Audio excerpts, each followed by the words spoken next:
Great. Thanks again, everyone, for joining. And today is going to be a different kind of session where I'm only going to do Q&A, mainly because we're going to talk about communication and stakeholder management for product managers, product leaders, and there's just so much breadth to this topic as seen in your questions as well. So I want to cover as much of that breadth as possible. We'll, of course, with any of my sessions, we'll go deep as well. We might go super deep into certain areas, but yeah, we're just going to focus on questions. A lot of you posted these questions on Slido.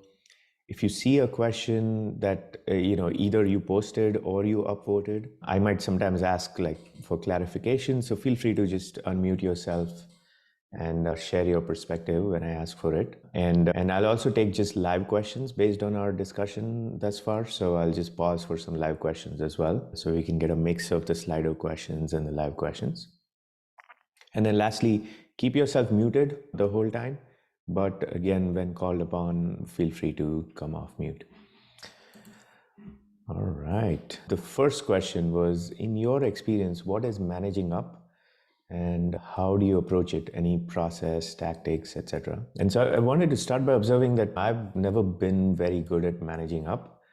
And I realized that was a problem. And much later in my career, much later, just over the last 5 years or so, I realized that was a problem. And the reason some of us have this kind of allergic reaction to managing up is because all of us have seen some people who do it in a way that is not a high integrity way. And so that leads to politics and similar kind of tendencies. The aspect of managing up that I particularly disliked was, throughout my career, I noticed that some people were not very skilled at the core job, at the core PM job, and were having somewhat suboptimal impact on their product. Or to put another way, the way I evaluate product performance is what is the current performance versus what I think the potential is of this product or this idea or this business or this team. And so there were people who came in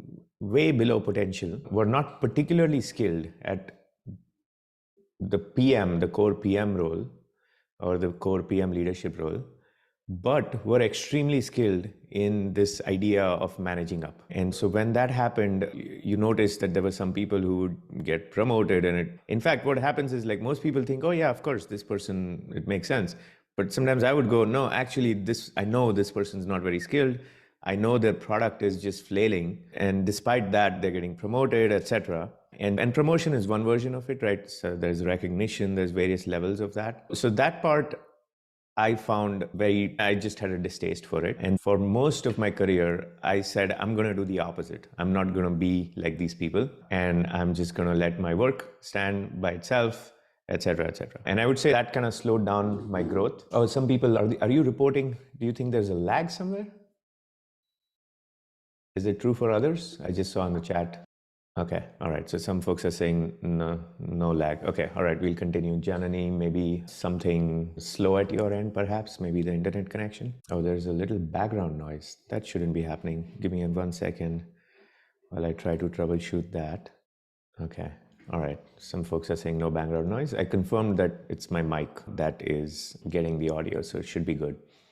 All right, so I was on the topic of, I went the opposite way. And what I realized is that you can be good at your work. So this is the main point. You need to first understand that you can be both good at your work and be proactive about managing up.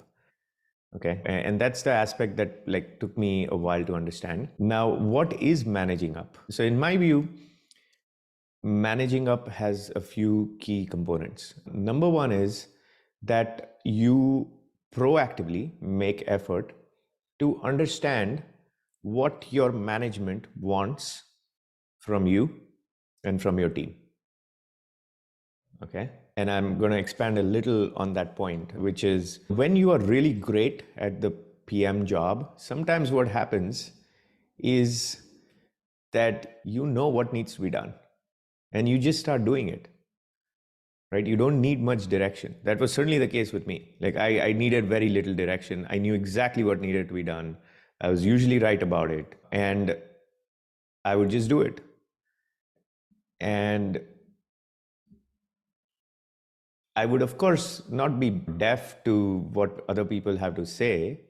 In fact, that's the way I figured out what needed to be done. But I wasn't constantly or regularly checking in with my management on, hey, how are we doing? And here's some progress. Is this aligned with what you're expecting? That sort of thing. Because I just felt like, yeah, I know what I'm doing. I know what the team is doing, and we're going to be fine. So that was my sort of tendency. So I'm going to stop sharing so folks can see me better. So that was my tendency. And that is problematic because what your management wants is they want to feel reassurance that things are going well. Right? And oftentimes you have to over communicate that reassurance if things are going well, instead of just letting the numbers speak for themselves or just relying on the quarterly business review or whatever other process is to share progress, right?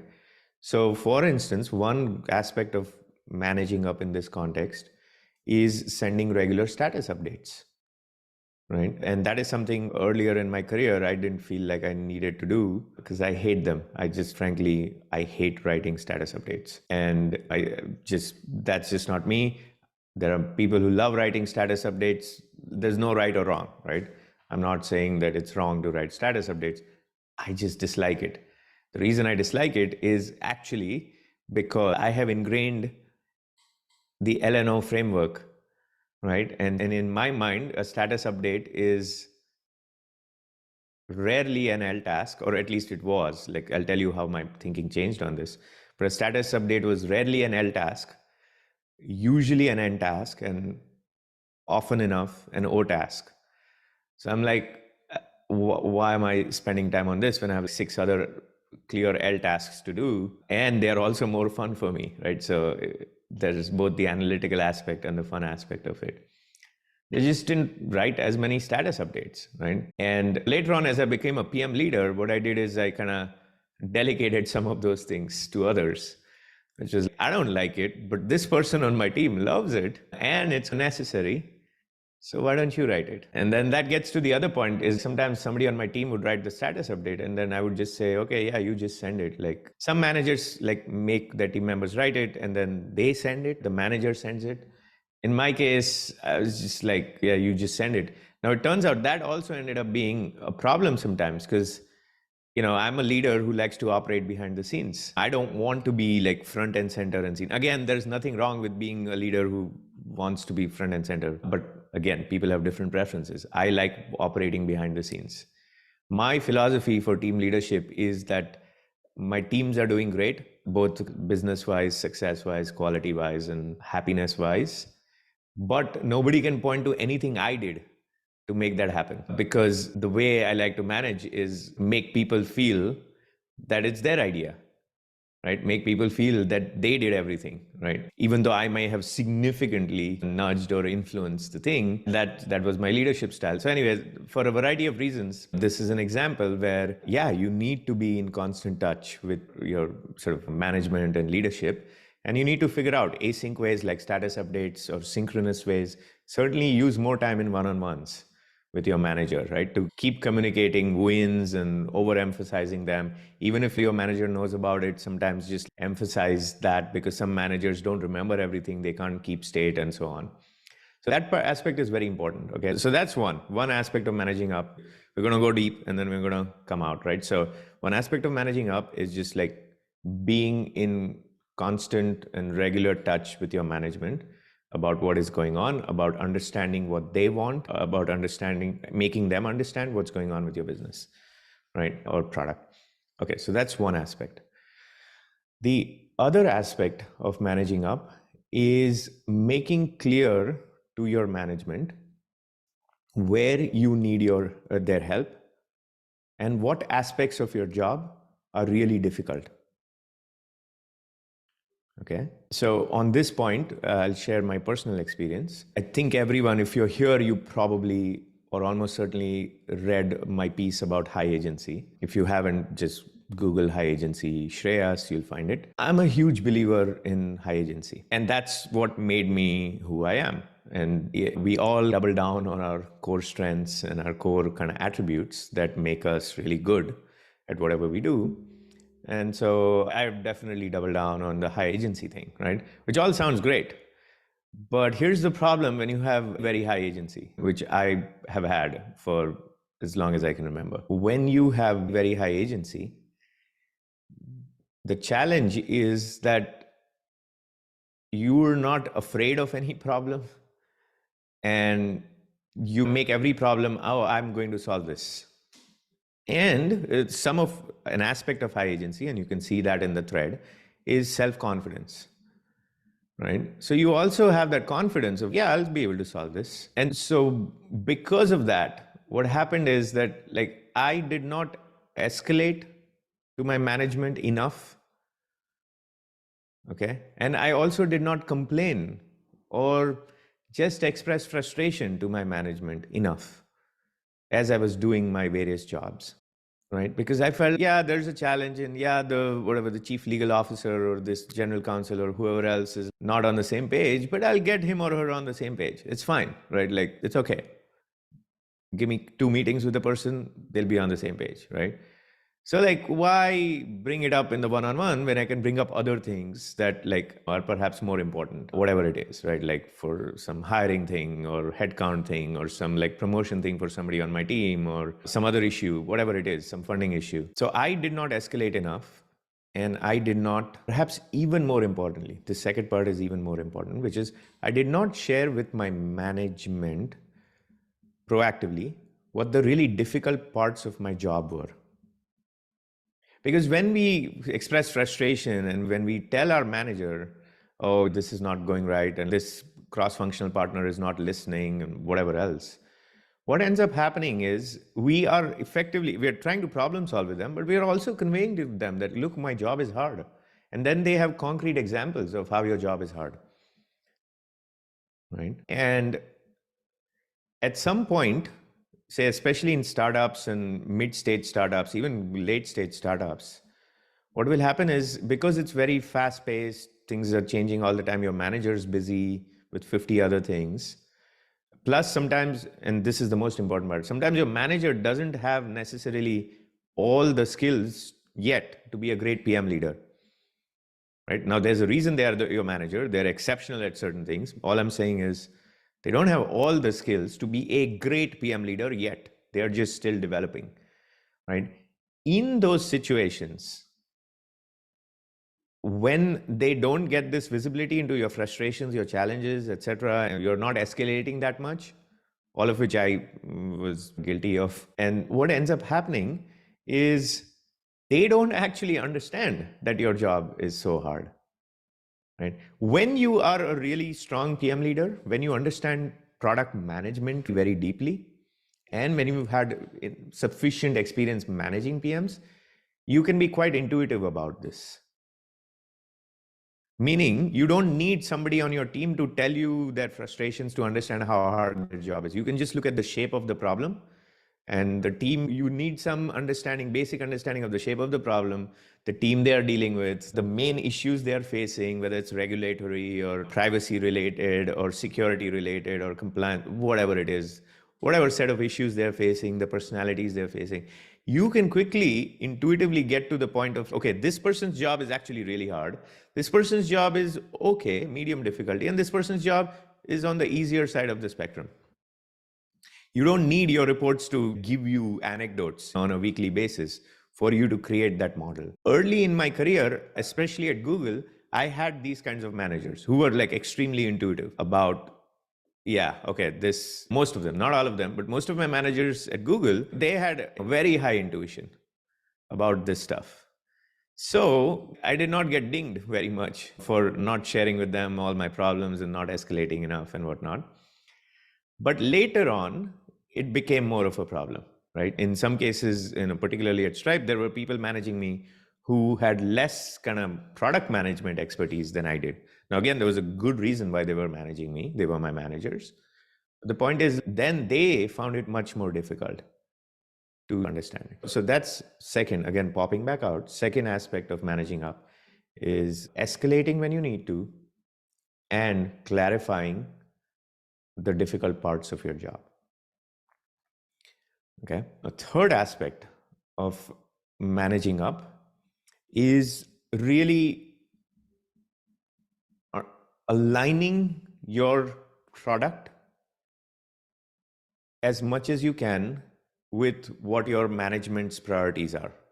Okay. And if you're high enough in the company, it's usually the CEO's priorities, right? Aligning your project, your product, your team as much as possible with their stated current priorities.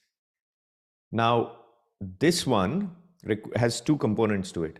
One is, are you actively soliciting what they're worried about? Are you actively soliciting what their priorities are?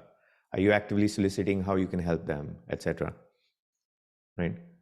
That's one aspect of this. And the other aspect is then actually doing the alignment, right? Realigning your priorities, your strategy, etc., with whatever is being proposed, right, at the higher levels. And I don't mean this in the macro sense, right? Like, of course, like if the company priorities for 2023 are ABC, right, everybody aligns there.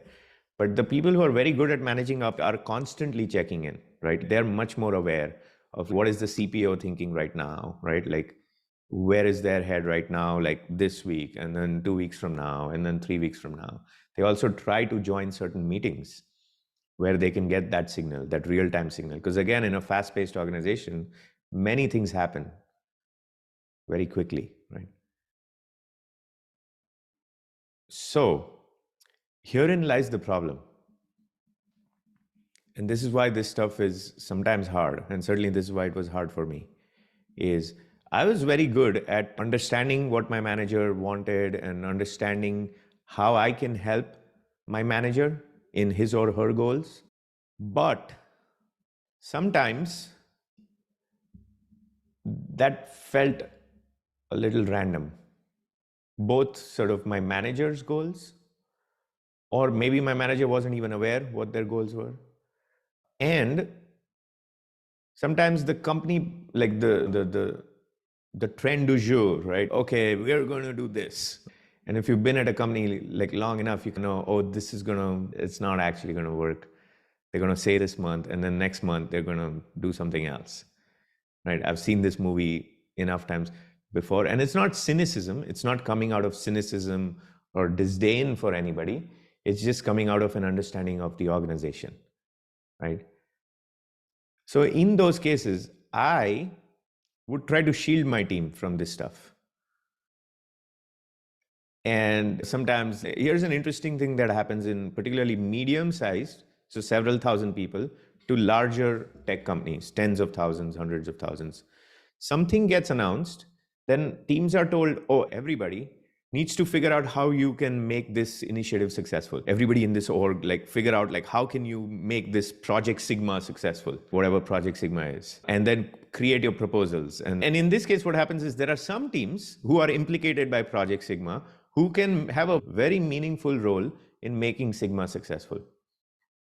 But for most teams, the role is minor, right? And it is a little bit of signaling, basically, which is, oh, we are so committed to Sigma that everybody is going to try to make Sigma successful.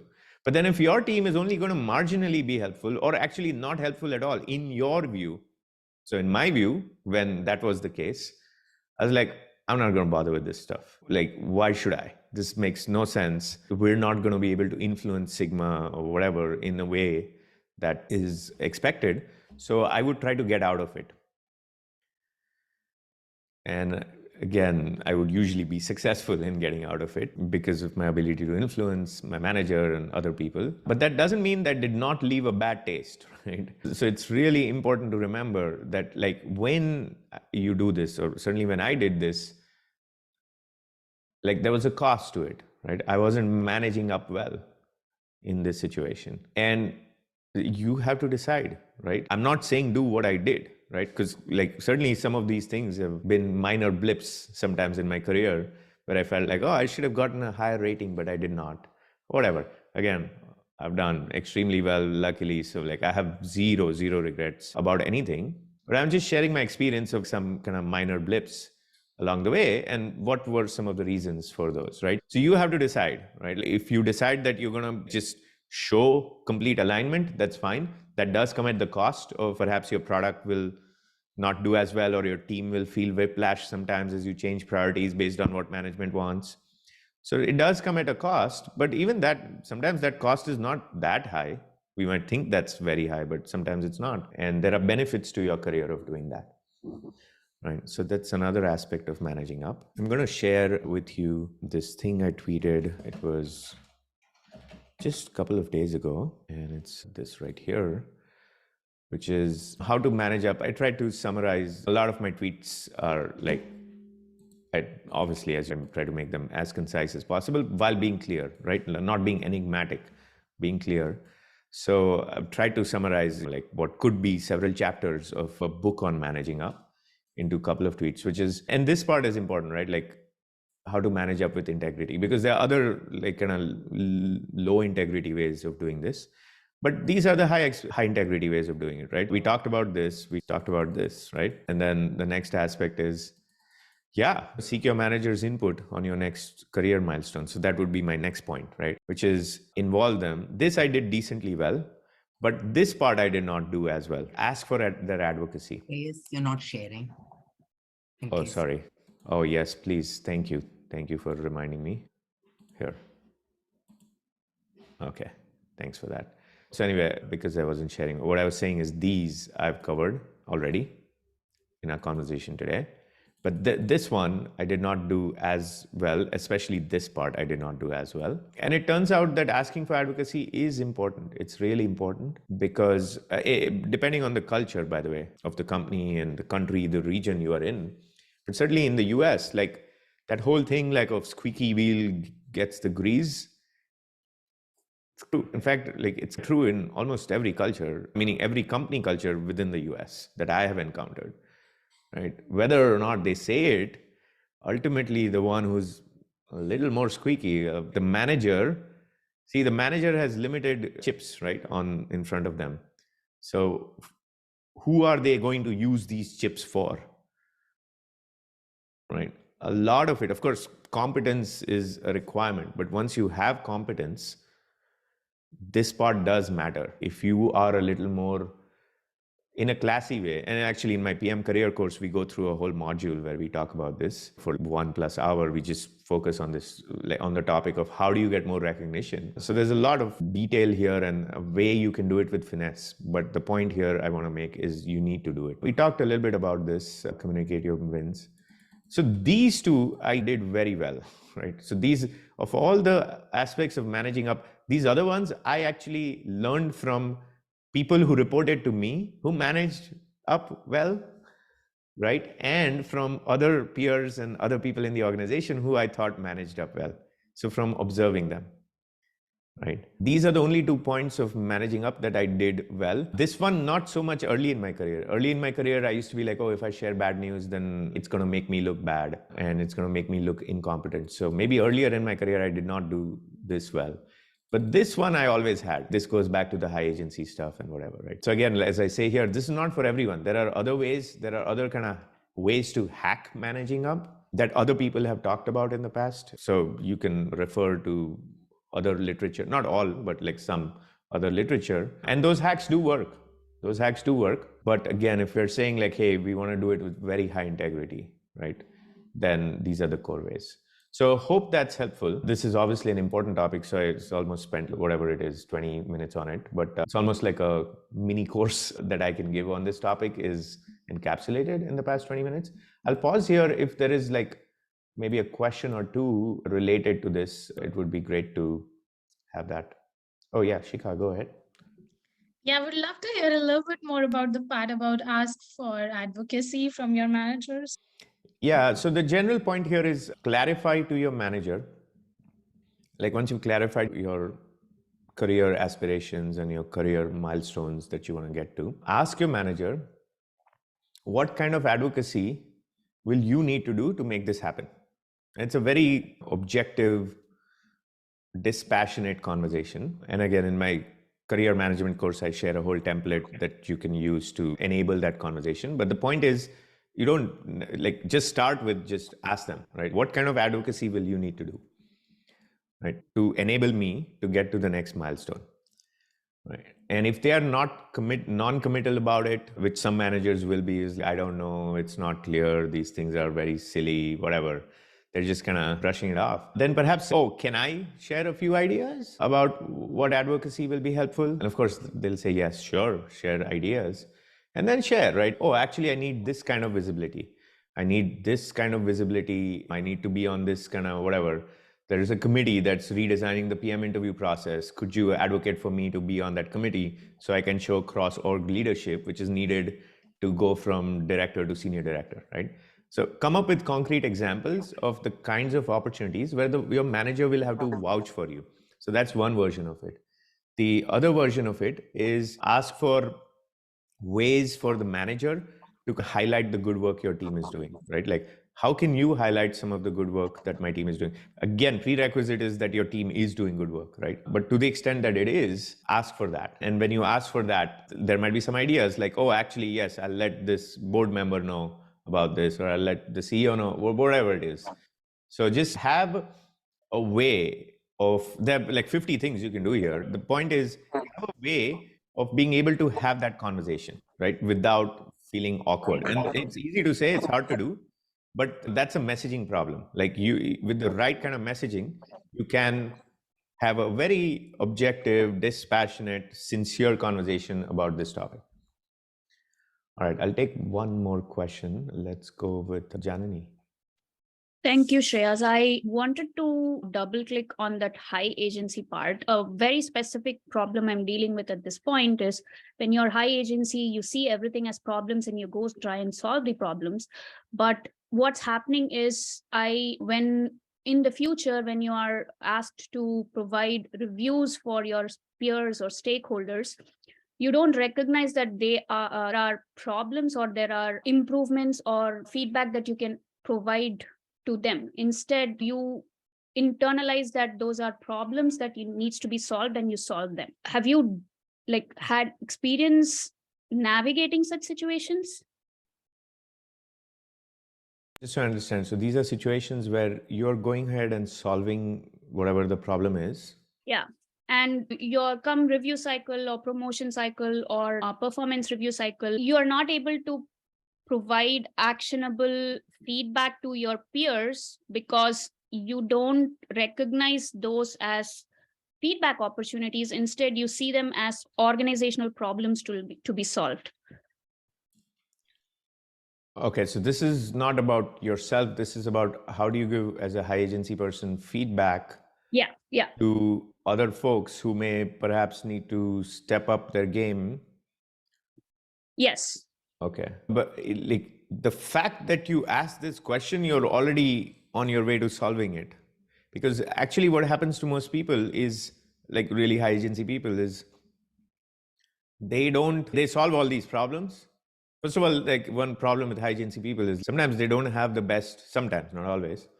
Sometimes they're not in the best kind of mental health space because they're just everything is a problem I will solve. And so that just creates a lot of stress and load on them, right? And then what happens is that like they just make everything, oh, I can fix this, I can solve this, that sort of thing. That they might get help in the process, but they take too much ownership sometimes. When that happens, they sometimes don't even realize. They don't even realize that, oh, this is because of this problem arose because some team member is not pulling their weight. So in some ways, they give their team members a little too much leeway, right? And whether it's people on their team or whether it's people who report to them or people on the sort of like cross-functional team, engineering team, etc. So that's the common situation. Now, the embedded in your question is, oh, here's a high agency person who understands that, yeah, they solved the problem, but I also need to give feedback. Then that recognition is 90% of the battle, right? Which so I don't have a great recommendation beyond just saying the next step then is to learn how to give feedback. Learn how to give feedback in a way that it's not awkward, in a way that you are being respectful of the person, you're being kind, at the same time you're being candid and clear about what they need to change. And that is also not easy, but it is something all of us need to learn, and it is something that we will dread the first time we do it, the second time we do it, and the third, fourth, fifth, and 10th and 50th time you do it. You might still have some amount of concern or fear, but this is the type of thing that you can basically, the only way to solve it is by doing it often enough. Right? So recognize that. Now, me saying that this is the case is really not going to overcome because you do have to go through the process of doing it. But those are the only two components here, right? The recognition is 90% of it, and the other part of it is like being able to give feedback and feeling like you can do it in a way that is kind at the same time as candid. So hope that helps. There was one other question here which I thought was interesting in the chat, which is, how do you manage, I think Nikhil asked this question, how do you manage up when your manager has no time to going into the details, no response, and seems like they're 100% aligned and have trust with you? How much do you actively push or try bringing this up? I love this question because this happens, especially in high performance organizations that are growing really fast. This does happen. So what I will say here is the part in Nikhil's question about, and seems like they're 100% aligned and have trust with you. That is the key part. Because if that is the case, if they're very aligned, they trust you, but they don't have time, they're an absentee manager, right? You are in a very good place because odds are very high that this is the category of manager who actually has very good intuition about the difficult parts of your job. And so you don't need to tell them, oh yeah, by the way, I fixed this problem and it was challenging, but I fixed it. Or, oh, by the way, no need for you to action this. I just want to let you know this kind of cross-functional team member is being difficult in this way, but I got it. No action required. I'll let you know if I do need your action. So that's how you convey. Those are some examples, but that's how you convey, right? Oh, I'm dealing with these challenges. With this kind of manager, you don't necessarily need to do that, which is a great place to be. And in fact, if you keep sending them Slack messages saying, hey, I did this, they might find it annoying, right? Like they might feel like you don't have that awareness, kind of organizational awareness, self-awareness, that sort of thing. So it's useful to understand that. What do you do in these cases is like basically the thing at a premium here is the time, right? So the manager's time is very scarce. They're going to give you limited time. How do you best use that limited time? So you need to be at any point in your, during any week, right? Like you should be thinking about, this is a useful way of thinking about your more granular time, right? Day and week level, not month level or quarter level or year level, but day and week level. You should be clear, am I currently focused on team or on me? Okay. And for most product managers, like the most of their days and weeks, it's focused on the team. Team meaning like everything, your goals and your execution, your strategy, the actual team members, all of that stuff. Because we are leaders, right? Every PM, even if they're not a manager, we're still leaders. So that's why the team aspect is important. So most of the time you'll be focused on team stuff, right? But there are certain days and certain weeks in a year when the answer is me, okay? And when that answer is me, don't be afraid. Don't be afraid to make it about yourself and to take the time to make it about yourself. So why do I bring this up? Most of the time with your manager, with such a manager, like because the time is scarce, you're going to be able to only bring up one or two issues. I've had many such managers, by the way. So like you'll be only able to bring up one or two issues, right? Like the top of your list. Most of the time that will be about team stuff, which is usually it is some sort of escalation or some sort of execution issue that you want either their advice on or you want their active help on. So 9 out of 10 one-on-ones or interactions with this kind of manager, you'll bring up that one thing or two things related to team because right now you're focused on team. This day, this week, you're focused on the team stuff. At some point, you can take off the team hat during certain times of the year and put on the me hat and then bring up like the me stuff, right? In this kind of, again, scarce time you have. How might you do it? Like you should do it on a regular basis anyway, right? You should do it at least 1 week in a, 3-4 month period, or even one day, right? Whatever it is. But that's when you say, hey, manager, I want to discuss my next career milestone, right? And I need your help with advocacy, or I need your help with getting this project, or whatever it is, right? Or like the times when I just put on the me hat and I properly put it on, right? Like I glued it onto my head, was like when my performance review was coming up, like whatever, 3-4 weeks before that, when you're supposed to fill whatever out. That was one time that I would do it. And then I would actually do it like 6 months before the expected big performance review to align on expectations. So that's when I would also do it. So again, like just because that scarcity of time, you need to prioritize. And this kind of me hat versus team hat is a good way of making yourself comfortable with putting on the me hat. Now, there are some people who are constantly, they have the me hat on and they like rarely have the team hat on, right? There's that as well. And I don't think that's the way we make good products. I don't think that's the way you'll even be happy long term as a PM. But there are such people, and frankly, if it makes them happy, that's great. So I hope that helps. I know there are a few other questions, maybe we can get to them later. I want to go on to the next question that was asked. Let's see, I'm just going through, we covered a lot of stuff in this kind of just topic of managing up. Yeah, there's a theme around like cross-functional alignment. So there are a number of questions related to that.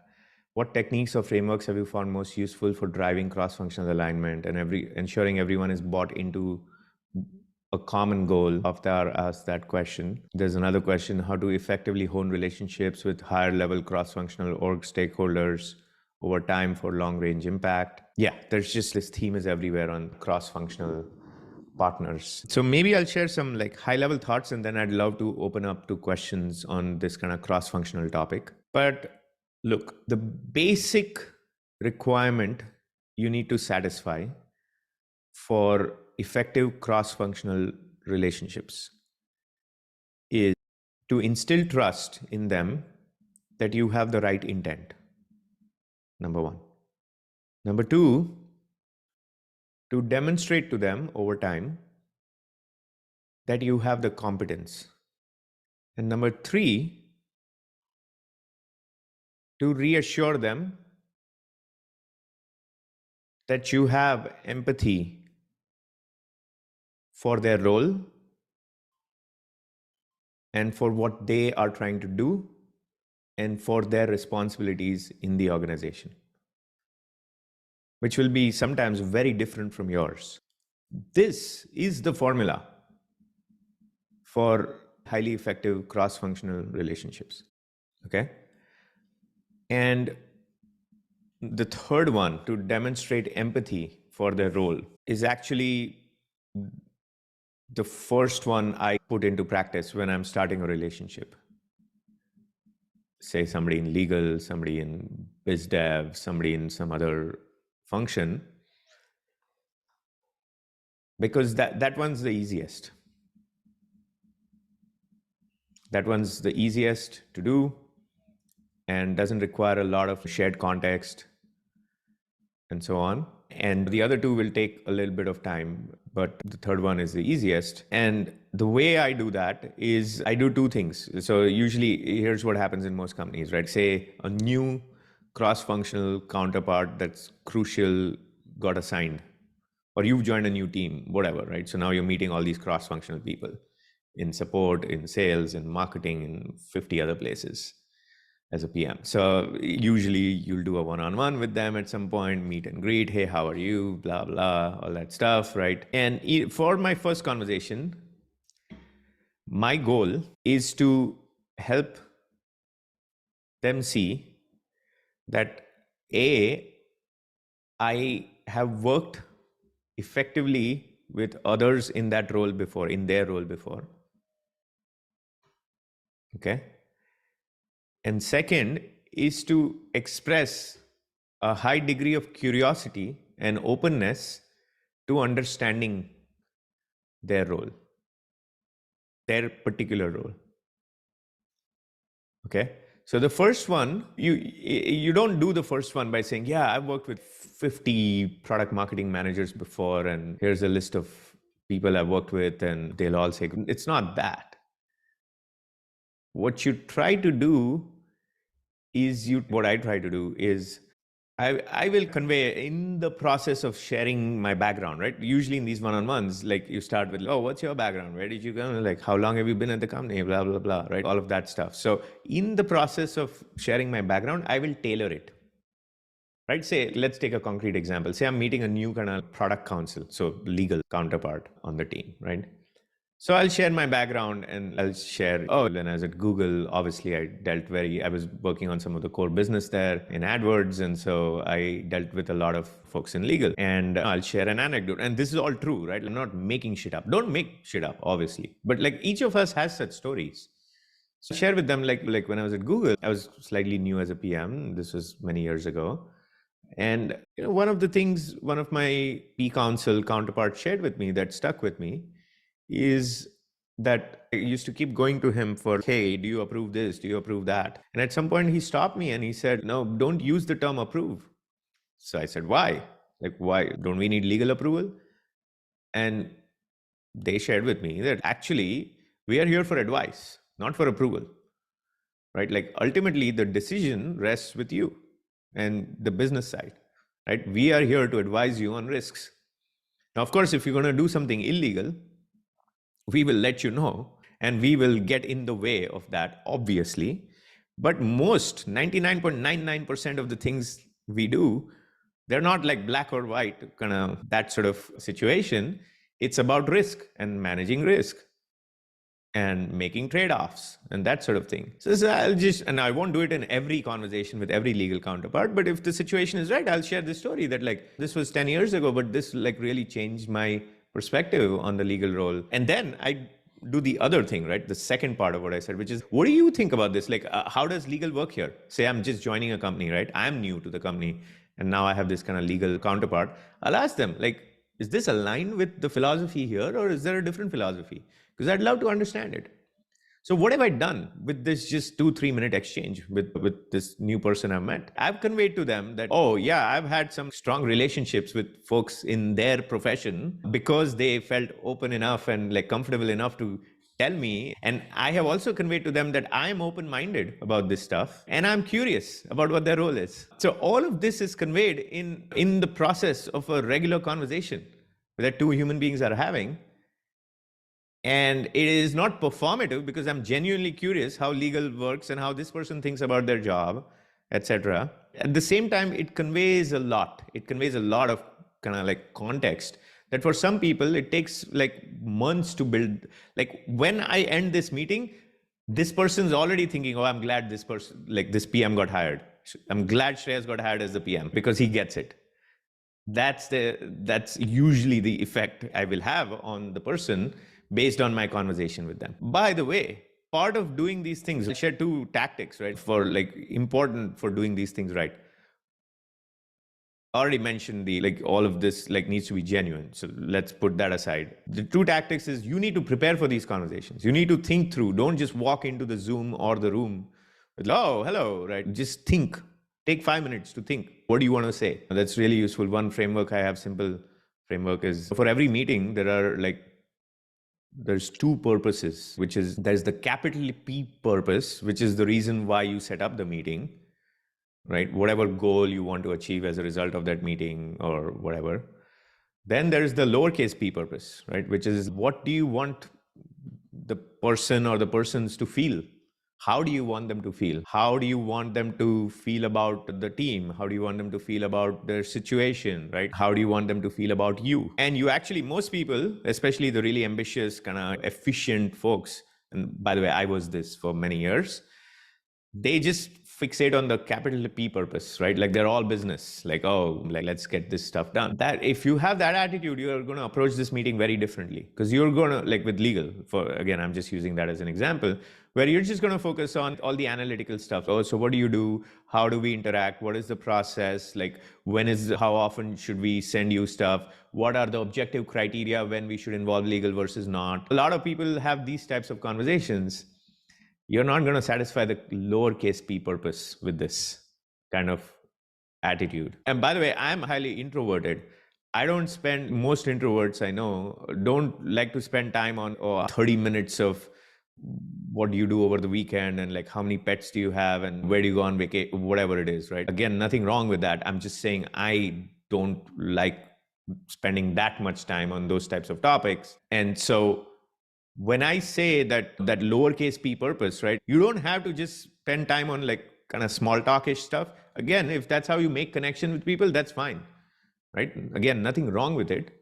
But all I'm saying is, even if you are like me and you don't want to spend time on all this that much of this other stuff, you can still achieve that lowercase p purpose, right? Which makes the person feel good about, oh, I now have a partner that I'm excited about working with. So just remember that sort of approach as you are starting the relationship, because once they understand that you understand their role and you have empathy for their role, things become so much easier, because when you have a situation of conflict, you can keep referring back to the conversation you had, which is, okay, I understand where you're coming from, because I know that you mentioned that this topic is very important for legal. And that's a much better way, because most of the times your cross-functional counterparts, they're just concerned that you don't get it. Either that you don't get it or you don't care. You get it, but you don't care, right? Those are the two concerns they have. So you can eliminate those. There's a lot to talk about. Again, all of this can fill up like a whole day, each of these topics, but I'll pause here for questions on kind of the cross-function stuff. Any questions? Go ahead, Pariti. Yeah, I have a question specifically on the last part. We talked about the two purposes, broad purposes of a meeting. How does one assess that the lowercase p has been achieved? Because it's quite abstract, it's quite qualitative in nature, versus the uppercase p, it's fairly straightforward. So any signals to look for that? Yeah, it requires one to be a good reader of people. And again, that's easy for me to say. It's not an easy skill to develop, but we all, as product people, it's one of the essential skills we need to have. Even salespeople need to have it, as an example. So, but once you become a good reader of people, you can figure it out, right? Because from their nonverbal cues, even from what they say, right? And did they mean what they said, and that sort of thing. Of course, the other thing is, you don't need some of these things, right? You don't need a high degree of precision. Meaning, I will say my general philosophy I have is, there are certain things you don't need to evaluate. You should do them, but you don't need to evaluate whether it was effective. Okay. And this is not even related to communication. This is just a general life point. Right. And it turns out each of us does many of these things anyway, where we do certain things, but we don't evaluate their effectiveness. But we do get some signals and signs that, okay, this is working fine. And so, yeah, so we should just do that, because sometimes the evaluation thing kind of is either counterproductive or just like a waste of time, or it's impossible. It might make us do things inorganically because we want to evaluate, right? And so now you're less authentic, so then you'll be less effective, right? There are all these kind of issues that come up if you get in your head that, oh, I need to be able to clearly, objectively evaluate the lowercase p purpose. So I hope that helps. Makes sense. Yeah, it does. It's because we are building goodwill in this sense. So it's, the framework is indicative, but it's not absolutely required that we evaluate the small p. Thank you. Yep. Any other questions about this whole cross-functional stuff? I shared 3 points, right? Those are the 3 core principles of effective cross-functional relationships. And again, each can be expanded upon. So happy to expand upon it now or later. Okay, there's one question Ramji has. How do you communicate or get alignment in situations where stakeholder incentives are misaligned? Yeah. So yeah, this happens all the time. Stakeholders are misaligned from us and they're seeking different goals and whatnot. This is nearly impossible to solve in certain organizations, just because it's too late, right? So this sort of approach is so embedded in the culture of the organization, which is my incentives are different. And some people will just explicitly say it, right? It's actually even better if they explicitly say it than if they don't. Hey, our incentives are misaligned, right? I'm not going to try to solve for that, because the only way to solve in that situation is go through the official channels, which is escalate. but you knew that anyway, right? So like, I don't need to say that, but don't be afraid to escalate is a core point. If this is like a pretty not great. Okay. And by the way, when I say pretty not great, that is actually more, in my experience, more than 50% of companies in tech have a pretty not great culture. So yeah. So many people are in that culture, and the only answer is go through the official channels. But for the other side of things, right? Like sometimes people are misaligned because let's assume like good cultures where what is a good culture in the sense is people are working towards a common sort of bigger goal, right? And are not just fixated on their local goal for their own kind of own progress. And they generally, the expectation is that you'll put company progress and mission progress before just your personal agendas at work, right? Let's assume that's what I mean by these kind of better cultures or good cultures.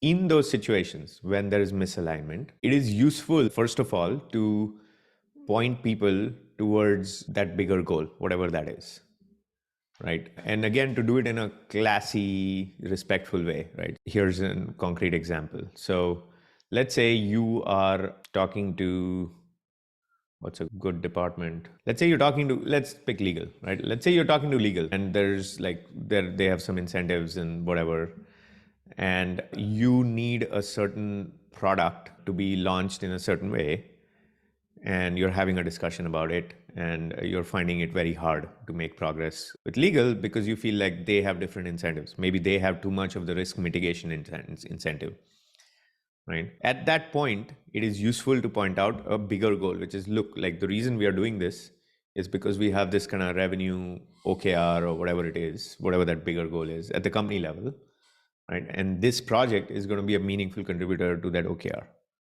right? So I understand that this adds more risk. Where do we go from here, right? Because it seems to me, and so I'm like literally sharing what I would say, right? It seems to be that we're both in a place where we want to do what's right for the company. However, it seems like the question of what's right for the company, we might have slightly different answers to that question, or perhaps significantly different answers to that question. Is my read right here, or am I missing something? So that's how I will approach the beginning of that conversation, right? Where I'm leaving room for them to say, no, actually, like I am quite aligned or whatever, right? So again, remember, like every problem that you encounter in these kind of interpersonal situations is a messaging problem, right? So like if you prepare, you rehearse, you can figure out the right message. But I would start there, because then now I'll have a concrete information. Either they'll say, yes, we are indeed misaligned, right? Like your view of what's right for the company is not congruent to my view for what's right for the company. Sure, that's one possibility. So now let's talk about that, right? And how might we resolve that? Whose advice should we seek to figure out which path to take here, given the misalignment, right? So instead of going through 10 more meetings, you've now said, okay, in this one meeting, we figured out there is some misunderstanding. Let's resolve that misunderstanding of what the priorities are and what's right for the company here, given this tough situation. In the other case, if they say, no, actually, we're not misaligned, it's just that like my boss is like right now, because of some incident last month, my boss is really being difficult about anything that requires this kind of approval. Okay, so now they've told you that there is actually not a fundamental misalignment, but there is some other kind of organizational issue that is getting in the way. And then there is a way to solve that, right? Which is, hey, do you think it might help for us both of us to speak with your boss, right? And kind of convince him or her, or whatever it is. Like there could be a dozen of different situations here, but now you can problem solve together. You are now problem solving together because you asked that crucial question up front. So that's roughly how I would approach is let's figure out if there is a fundamental misalignment of incentives or if there is a temporary apparent challenge that you can both problem solve to align the incentives. And this approach and this framework works for pretty much any situation. Obviously, the specifics will vary. All right, I'll take one more question on this topic. Yeah, Nitul, go ahead. I wanted to build upon Prashant Paridhi's question on managing stakeholder expectations. And I think to the earlier point of starting a meeting with a lower peak, curious about how do we manage, or any advice on managing a stakeholder with a negative perception about you differently than the ones which are like neutral or positive. Any such experiences when somebody has a bad taste primarily because of we didn't care enough back in the day, or we didn't get it? Is there any advice that we would handle it differently for those stakeholders differently than the others which are neutral or positive? I see. So this is where they had a negative perception of your function or your team, or of you? Of you. Okay. All right. So there was some negative perception in the past. And now what's the situation? Are you trying to, I guess the answer to this question mainly depends on whether that negative perception was just a misunderstanding, or was there a real issue? And are you now taking a different approach, or are you going to take the same approach? So just help me understand so I can then provide a more useful perspective. Yeah, I think it's hard to know. I think it goes back to the annual review when we get 360-degree feedback. So it's hard to know like which stakeholder give what feedback. So there's like a general feedback from your manager that tells that some stakeholders have negative, but like some of them are positive, and it's lopsided in some ways. So in having that lopsided feedback, it's hard to know that some stakeholders have a completely positive, highly recommend, and some are like some slightly negative. Then it goes back to like, how do we manage some stakeholders differently than others? So any advice on that? It's hard to know what went wrong really in these review cycles. And usually these are confidential and not really nailed down to one specific team. So how do we usually tackle such situations, and any advice in this? I see. Okay. So it's a general negative perception that came in through some performance review, potentially. Okay, if we take that situation, let's see. What would I advise somebody to do in this situation? Okay, so the first thing you really need to, before you go talk to anybody, on that, in that function, or this, let's say, again, let's pick, your manager said, oh yeah, it seems like legal doesn't enjoy working with you. That's the feedback, right? And so before you go talk to legal, you first need to figure out, like, hey, what's going on? What did I do? What am I doing right now that may be causing this? And maybe use your manager's help for that as well. But you really need to understand sort of your version of the problem. Now, why do I say this? I say this because I have managed many people for many years who basically, like when something like this happened, their immediate reaction was, yeah, because legal is a shit show and they have all these problems and blah, blah, and this person is incompetent and we get mixed signals, incentives are misaligned, right? When you are in that space, and then these people will go talk to this person in that space, it's not going to be a productive conversation. Because, PMs, we are sharp and we can argue really well, most of us.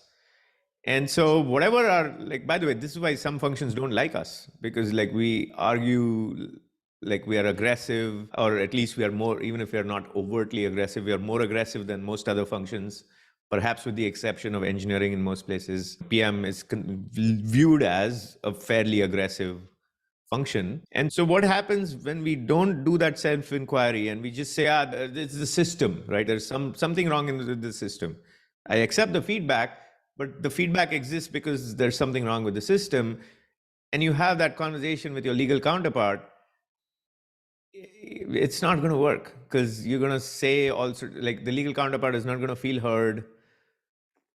And it's going to be an analytical conversation, but it's not going to, the next performance review, it's going to be the same thing. Okay, this is why this step is really important. Like you need to own some of this. You can't just say, oh, it's everybody else. I'm just fine, but I just got caught in this like unfortunate web of the system. So that's the first step. So assume you've done this step sincerely. right? Maybe there are a couple of points that come to mind, which is, oh yeah, in that instance, when we were trying to get that thing, I was quite pushy about the whole thing. And instead of having a conversation with my legal counterpart, because we were in a rush, I immediately escalated to the VP, and that made the legal counterpart feel bad, right? Because like I should have first talked to them. I should have at least given them the heads up on the escalation because they were blindsided by it, whatever it is, right? These things happen. I've seen these things happen many times. So figure out like, what was it? And then approach them and then say, look, I really am looking to improve my relationship and how I work with legal. And you are my legal counterpart. So therefore, I want to, however good our relationship may be right now, I want to make it better. So that way you avoid the, no, everything is fine. Some people don't want to deal with conflict. So they might just say, oh, no, it's okay. Even though they wrote a bad review for you, like in person, they might just say, it's okay. So say, even if we have a good relationship, I want to make it better. And I was just thinking about some instances where perhaps I have not stayed true to my aspiration of forging a really good relationship, and share that example, right? Start with that and then see what they say, right? Give them something concrete, right? Own up to whatever it is that you may have done suboptimally. That's the way to go about it, right? But it requires, again, like a very difficult conversation. But again, I'll repeat, these conversations are not difficult if you can find the right words. Usually we struggle for the right words. And so then we avoid the conversation. And then we only end up hurting ourselves in the end. And again, I'm not saying finding the right words is easy, but if you think hard enough, you will come up with the right words. And at some point, those words will become second nature, right? Like, for instance, I get calls all the time from like founders who are trying to have a hard conversation with somebody on their team. I'll ask a few questions, but once I ask them a few questions, I can give them like within a few seconds, okay, this is approximately what I would say. And like, I actually give them words related to this, because a lot of this is about communication. And like, related to this, last thing I'll say is, one thing I found very useful when trying to do these conversations is to go to a coach. So we used to at Stripe get assigned, like, just there was a coach who's like office hour style executive coach, and you could just sign up on her calendar. So anytime I had a difficult conversation, I would go to her, and her name is Lucy, and I would ask, Lucy, I have this situation. What should I say? And Lucy did the whole coach thing, and she asked questions, and what do you think? And like all the coach stuff. And then at some point I would say, Lucy, can you share with me? Okay, so I'm now aligned what I need to do. Can you share with me how you might say it? And then Lucy would say whatever she said for 30 seconds or a minute.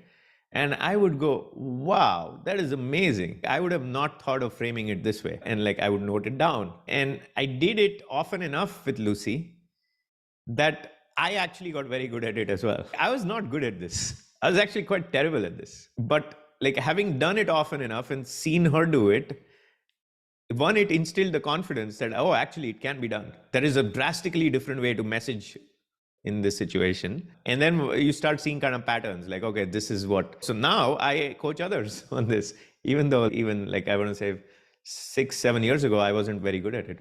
So I hope that helps.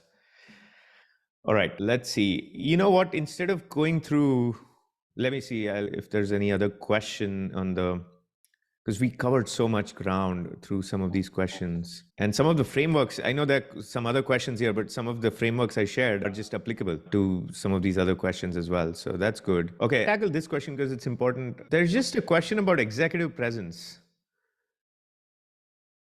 And there's a question about how do you practice verbal communication? I've shared that already. Okay, let me tackle this topic of executive presence because it's really vital. Beyond a certain level, you are going to need some amount of kind of executive presence to be recognized for all the great work you do.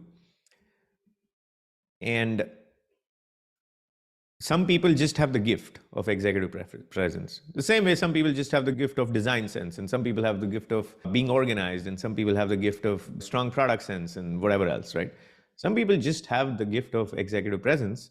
Sometimes what happens is that if you're really great at it, and if you're in an organization that cares deeply about it, and that gets influenced by it, then even if the person's not great at the PM job, they get promoted faster than the other PMs. Because, and in fact, the conversation in these committees, or whatever, in the rooms where this happens, is, yeah, we understand this person's not, but we think he or she will be a great leader.